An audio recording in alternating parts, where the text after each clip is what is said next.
안녕하세요, 윤블링입니다. 지난 영상에서 얼마 전에 다녀온 사이판에서 느낀 점을 보여드렸는데요. 사이판은 한국 분들이 정말 많이 가시는 여행지더라고요.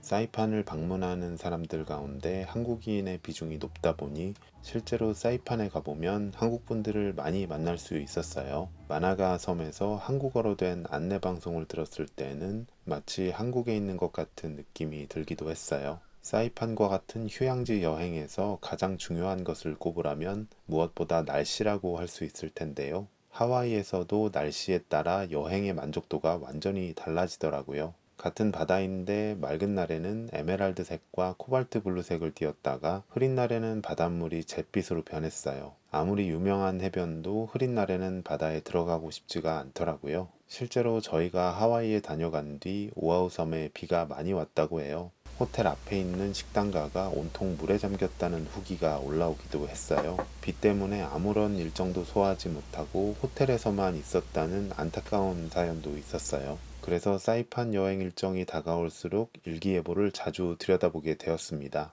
그런데 문제가 생겼어요. 저희 가족이 사이판을 방문하는 일정 내내 비가 온다는 것이었어요. 무척 걱정이 되고 아쉬웠어요. 모처럼 사이판에 간다고 이런저런 준비를 많이 해놨는데 날씨가 좋지 않으면 제약이 많아질 테니까요. 어쨌든 여행 일정이 다가왔고 저희는 사이판으로 출발했습니다. 밤 비행기라서 사이판 국제공항에 새벽에 도착했어요. 국제공항이라고는 하지만 공항이 무척 작네요. 그래도 비가 오지 않아 다행이라고 생각했습니다. 공항에서 조금 기다리니 미리 예약해 놓았던 택시가 왔어요. 택시를 타고 시내로 향했습니다. 그런데 갑자기 비가 오는 것이었어요. 조금 오는 것도 아니고 아주 세차게 비가 내렸습니다. 비가 많이 내리는 게 보이시나요?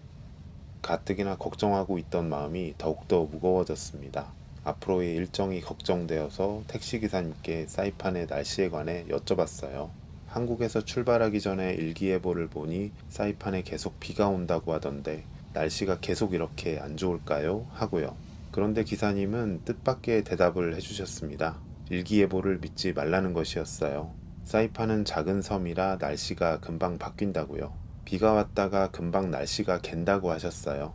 아주 반가운 대답이었는데요.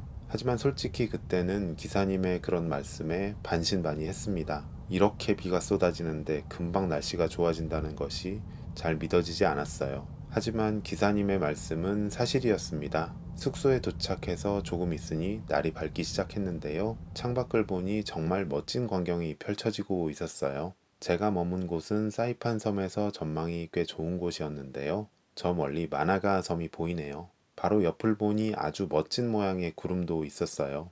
정말 멋지지 않나요? 뿐만 아니라 이후에도 날씨가 무척 좋았어요. 특히 마나가 섬에 가는 날에는 날씨가 너무 좋아서 눈을 제대로 뜨기가 어려울 정도였어요. 바다 색깔이 이렇게 푸를 수가 있을까요? 멀리 먹구름이 보이지만 실제 눈앞에 보이는 날씨와 풍경은 정말 좋았어요. 이후에도 대체로 날씨가 좋았습니다. 사이판 여행을 계획하고 계신 분들은 이 영상을 참고하셨으면 좋겠어요. 일기예보 때문에 걱정하시는 분들이 계실 텐데요. 일기예보가 맞지 않을 수 있다는 것을 염두에 두셨으면 좋겠습니다. 일기예보에 비 소식이 있더라도 실제 날씨는 좋을 수가 있어요. 물론 반대로 비 소식이 없더라도 날씨가 흐리거나 비가 올 수 있습니다. 이 영상을 보시는 분들이 사이판에 여행 가셔서 좋은 날씨를 만나셨으면 좋겠습니다. 시청해주셔서 감사합니다.